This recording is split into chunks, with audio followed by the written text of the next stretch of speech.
Hello guys, ఇవాళ అయితే నా ఆఫీస్ రొటీన్ అయితే చూపిస్తాను, ఎలా వెళ్తాను ఏంటి అనేసి. సో షిఫ్ట్ అయితే 1కి అనమాట, కానీ 11కే క్యాబ్ డ్రైవర్ అయితే వచ్చేసాడు. ఫస్ట్ పికప్ మందే, వేరే ఇద్దరిని కూడా పిక్ చేసుకొని వెళ్ళాలి. సగం జీవితం ట్రాఫిక్లోనే గడిచిపోతుంది.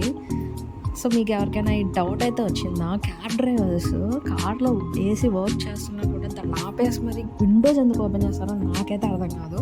అంత కక్కుర్ది ఎందుకు అబ్బా అసలు. ఎండ చూసారు ఎలా ఉందో బయట. ఇది మా ఆఫీస్ ఎంట్రన్స్ అనమాట. అండ్ ఇలా లోపలికి వెళ్ళినట్టయితే సో ఇంకా చాలా కంపెనీ బిల్డింగ్స్ అనేవి ఉంటాయి అన్నమాట. మాది లాస్ట్లో ఎక్కడ ఉంటుంది. సో అలా వెళ్ళాలి, ఇంకా చాలా లోపలికి వెళ్ళాలి. సో గ్రీనరీ అదంతా చూసారు కదా ఎలా ఉంటుందో, చాలా బాగుంటుంది లొకేషన్ అయితే లోపల. అండ్ ఇంకా ఇక్కడ చాలా బిల్డింగ్స్కి సపరేట్ నేమ్స్ కూడా ఉంటాయి. ఇక్కడ మీరు చూసేది అయితే ఇంటర్నల్ షటిల్ అనమాట. ఈ షటిల్ ఏంటి అంటే ఆఫీస్ నుంచి ఎంట్రన్స్ నుంచి ఆఫీస్కి అయితే డ్రాప్ చేస్తుంది. దీనికి పికప్ డ్రాప్ పాయింట్స్ సపరేట్గా ఉంటాయి. సో ఇలా మేము ఇంకా లోపలికి అయితే వెళ్ళాలి. ఈ గ్రీనరీ చూసి, హై క్లాస్ బిల్డింగ్స్ చూసి, హై ఎండ్ బిల్డింగ్స్ చూసి మేము హ్యాపీగా ఉన్నానైతే అనుకోవద్దు. సాఫ్ట్వేర్ అంటే ఇక్కడ చాలా ప్రెషర్ ఉంటుంది. అప్పుడు ప్రెషర్ ఆడేదే. సో ఫైనల్గా మా బిల్డింగ్ అయితే వచ్చేసింది, కానీ ఇక్కడ డైరెక్ట్ ఆపడం, కింద పార్కింగ్కి వెళ్ళాల్సిందే. దిగి మళ్ళీ లిఫ్ట్ ఎక్కి పైకి వెళ్ళాలన్నమాట.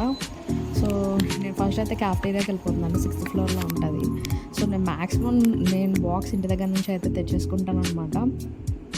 సో క్యాంటీన్ చూసారు ఎంత ఖాళీగా ఉందో.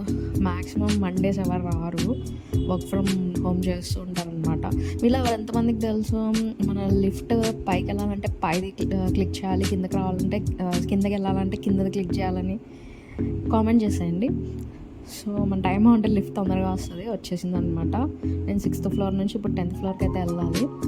10th ఫ్లోర్ అయితే క్లిక్ చేసేస్తున్నాను. మన టైం ఉంటే డైరెక్ట్ 10థ్కి వెళ్ళిపోతుంది, లేకపోతే ప్రతి ఫ్లోర్లో ఆగుతూ అయితే వెళ్తుంది అనమాట. అది డిపెండ్స్ అపాన్ ఏమన్నా మిడిల్లో క్లిక్ చేస్తే అక్కడ అయితే ఆగుతుంది అనమాట. సో ఏదైతే ఇందులో మీరైతే సబ్స్క్రైబ్ చేసేసుకోండి. సో 10th ఫ్లోర్కి అయితే వచ్చేసాం అనమాట. సో 10th ఫ్లోర్ నుంచి వెళ్ళిన తర్వాత ఇక్కడ 2 ఎంట్రన్స్ అయితే ఉంటాయి అనమాట. స్ట్రైట్ ఒకటి ఉంటుంది, లెఫ్ట్ ఒకటి ఉంటుంది. సో నేనైతే లెఫ్ట్ వెళ్ళిపోతున్నాను. స్వైప్ చేయాలన్నమాట, అది లాగిన్ కింద. అండ్ ఇది ఎప్పుడైతే స్వైప్ చేస్తామో ఆటోమేటిక్గా డోర్ అయితే ఓపెన్ అయిపోతుంది. లోపల ఇంటీరియర్ కూడా చాలా బాగుంటుంది. ఇవి ఒరిజినల్ ప్లాంట్స్, ఆక్సిజన్ కోసం పెంచుతున్నారు, వాటరింగ్ కూడా చేస్తారు.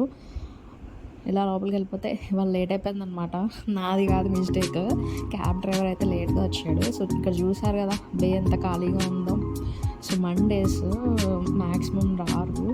నా ప్లేస్కి అయితే వచ్చేసాను అనమాట. ల్యాప్టాప్ ఓపెన్ చేశాను. సో ఛార్జింగ్ పెట్టేశాను అండ్ హెడ్సెట్ అయితే తీసాను. సో ఇక్కడ ల్యాప్టాప్ అయితే ఓపెన్ అవుతుంది. ఒక్కొక్కసారి తొందరగానే ఓపెన్ అవుతుంది, కానీ ఒక్కొక్కసారి రీస్టార్ట్స్ రీబూట్స్ అయితే ఉంటాయి అనమాట. అలాంటి టైంలో అయితే లేట్గా ఓపెన్ అవుతుంది. ఇక్కడైతే తొందరగానే ఓపెన్ అయిపోయింది నాకు. ఓపెన్ అయిపోయిన తర్వాత నేనైతే లాగిన్ చేసేసాను. లాగిన్ చేసిన తర్వాత ఎస్టర్డేస్ వర్క్ ఉంటుంది కదా, ప్రీవియస్ డే వర్క్, అది ఏమైంది ఏంటంటే మొత్తం మెయిల్స్ ఏమైనా వచ్చాయా, రెస్పాన్సెస్ ఏమైనా వచ్చాయా మొత్తం చెక్ చేసుకోవాలి. నాది service management role. So tickets అయితే వస్తూనే ఉంటాయి అన్నమాట, వాటిని రిజాల్వ్ చేస్తూ. సో అండ్ మీటింగ్స్ ఉంటాయి, ఆ మీటింగ్స్ని అయితే అటెండ్ అయిపోయి అందులో మళ్ళీ ఎక్స్ట్రా మనం వర్క్ ఇస్తే ఆ వర్క్ని కూడా కంప్లీట్ చేసుకుంటూ మీటింగ్ని అయితే ఎండ్ చేయాలి. సో దీని తర్వాత ఆఫీస్లో మీటింగ్లో ఇచ్చిన వర్క్ అయితే కంప్లీట్ చేస్తాము. మళ్ళీ ఈవినింగ్ వేరే మీటింగ్ ఉంటుంది, దాంట్లో వర్క్ అప్డేట్స్ అయితే ఇవ్వాలన్నమాట. సో ఇచ్చేసిన తర్వాత ఫైనల్గా అన్ని మీటింగ్స్ అయిపోయినాయి. It's logout time, it's time for home.